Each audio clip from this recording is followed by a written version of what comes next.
Good morning, dear students. So, we have already completed the first three chapters of our syllabus, and I expect all of you have completed all the assignments that I have given to you, along with the writing of the notes and the exercise given at the end of each chapter. Let me remind you, you will be evaluated for all this work. So please be sincere and do your work regularly. As I have told you yesterday, that I need the PDF of the first and the second chapter. If the file becomes too big, you can break the two chapters into two PDF files, name them on your name and roll number, and then you can forward it to me on my WhatsApp number, or you can forward it in the group itself, so that I can keep an accountability of how many you are giving, how many of you are not giving. So please do the needful to complete your work and post it latest by Monday. All of you will be evaluated based on your work.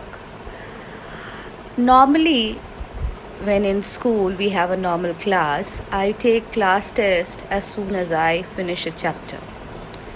But because of this scenario, we are not able to conduct these class tests.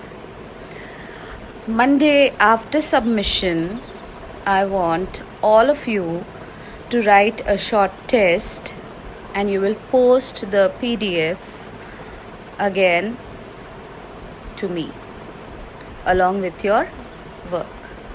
So Monday will be submission of your assignments along with the submission of your answers to the questions I give on Monday. The question will be from the first two chapters. I'm not including the third chapter right now. Once I complete the fourth chapter, I will take a combined test of the third and the fourth chapter. Let me tell you, even if the vacations begin, I will take the test before the vacations begin.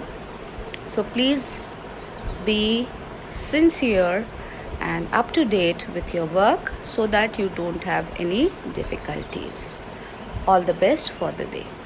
So let's begin today with the new chapter, that is reproductive health. Now, after studying the reproductive system, it is also important to study the reproductive health. Under this topic, we will be discussing about the problem and strategies, population explosion and birth control, medical termination of pregnancy, sexually transmitted diseases, and then finally about infertility. Among these are all given in general. I'll be giving you a lot of description about them. So please keep writing your notes. It will be helpful for you for your boards. The reproductive health is the state of complete physical, social, mental well-being, and not merely the absence of disease or infertility.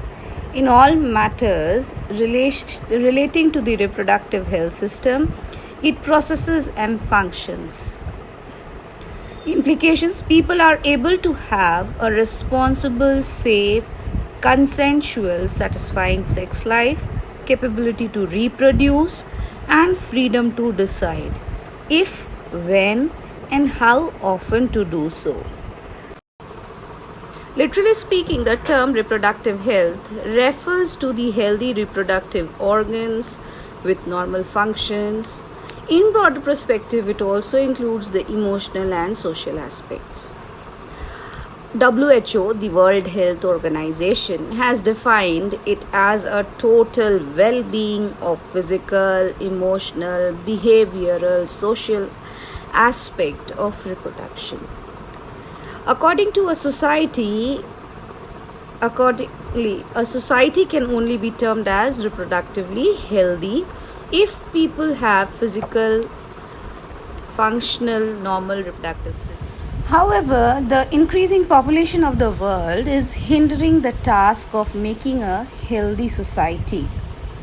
The direct and practicable method to control population is reduction in birth rate. So in this chapter we will discuss various aspects on health care programs and methods of contraceptions, STDs and infertility problems, and methods to tackle the infertility problems in order to achieve a reproductive health of each and every individual of the society. Talking of the reproductive health, the problems. Now, India is among the first few countries to initiate action plans and program at national level to attain total reproductive health. And the programs were called family planning and were initiated right in 1951. These programs were periodically assessed over past decades, and improved programs are currently in operation under the name Reproductive and Child Health Care Programs, RCH. So these are the points for the problems and the strategies. So you might be asked, when did the first initiation action and plan begin in India for total reproductive health as a social goal? Or you may be asked, what is RCH, how does it operate? So what are the functions of RCH? So here are the few points, you can write them down.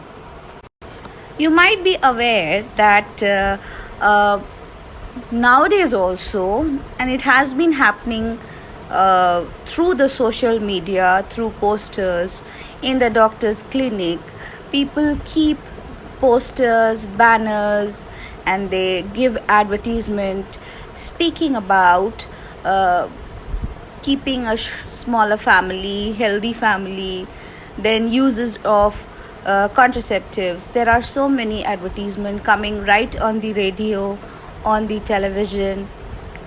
Every social media site you will find such advertisements coming.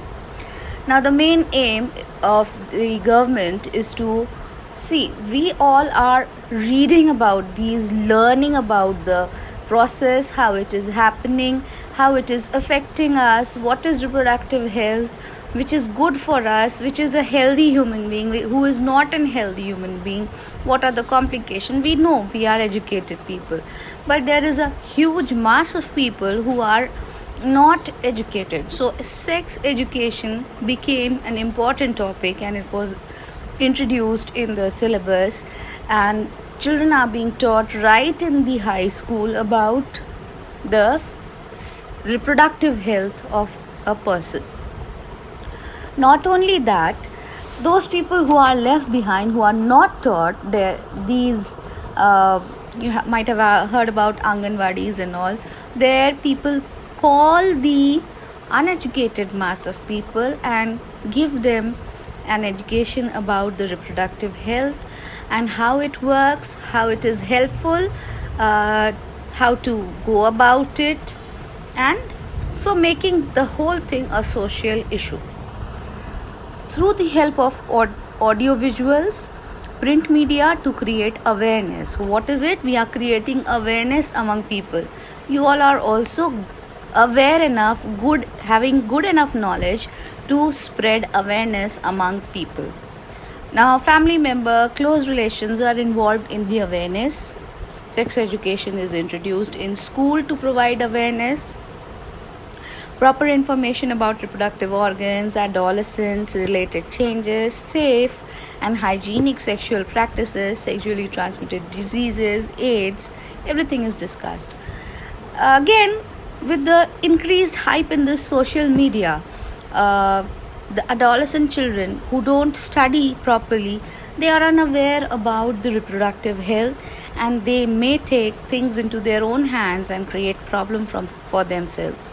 So awareness is very important, and this has to be spread in a proper manner. It is not only educating the females about childbirth, pregnancy, and care, it is also educating the male population about the same. It is a responsibility of both the male and the female in understanding and knowing the reproductive health and the measures to be taken to have a healthy reproductive health. You might have heard about the ads where they speak about keeping a gap of 2 to 3 years between two children. This is just for the reproductive health, and both the male and the female has to understand why it is important. Similarly, there are other instances also. Suppose a lady has to undergo MTP, that is termination of the pregnancy before the gestation period is over. Even after that, there should be a gap of certain time, then only the couple should plan for a second child. Now, why so? Again, this affects the reproductive health. The society is made up of both males and females. Though we are living in a male dominant society, but we need to educate each and everyone equally so that we have a healthy reproductive health in the society. Now, here's a list of again what work is being done. Implementation of various action plan requires infrastructural facilities, professional expertise, material support to provide medical assistance, care to people in reproduction related problems, pregnancy, delivery, dealing with the STDs, abortion, contraception, menstrual problem, infertility. So all these things are dealt with whenever an awareness seminar is held among people who are not aware of these. Well, you might have heard about amniocentesis. What is this? This is legal check about the feticide, whether it is a female or a male. If it is a female, in a society like India, they go for female feticide. And this is banned in India. First, let me explain to you what is the female amniocentesis. It is a process in which you might have studied a little bit. We have already completed the chapter. There's an amniotic fluid all around the growing fetus. That is a sac inside which the fetus is developing. Now, this fluid also contains some cells of the fetus. In the process of amniocentesis, some cells are extracted from this amniotic fluid, and DNA testing is done to find out the chromosomal abnormalities or what are the features of the chromosomes of the growing fetus. So you can definitely find out which chromosome is there, whether it is, I'm talking of the sex chromosomes, whether it is the X chromosome or the Y chromosome. And you can decide the sex of the child. This is a common method used to find out any anomalies in the chromosome set of the growing fetus. And as I told you, it is a common process in foreign countries, and the doctors assist the newly conceived mother whether she should go ahead with the pregnancy or she should not, with the help of amniocentesis, and tells that the child is healthy or not. But in India, since it is misutilized for sex determination, it is completely banned. There are only few centers who do this DNA testing in India, and they are banned to do the test of sex determination.